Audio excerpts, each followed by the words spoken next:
Hi viewers, welcome to this video, and today I will be teaching you how to remove background noise in CapCut. So just let's start. So if you guys are having some sort of voices, some sort of disgusting noises in your mic, so just follow these steps and your voices will be removed. So first of all, open up your CapCut application, and after that import all of your data and drag and drop this to the timeline.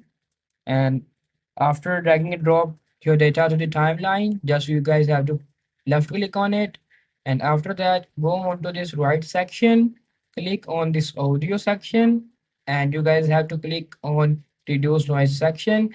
And after clicking on reduce noise section, any type of disgusting voices of your mouse of your keyboard will be removed, and that's how you guys can easily remove the background noises in CapCut. If you find this video helpful, please like and subscribe to this channel, and thanks for watching.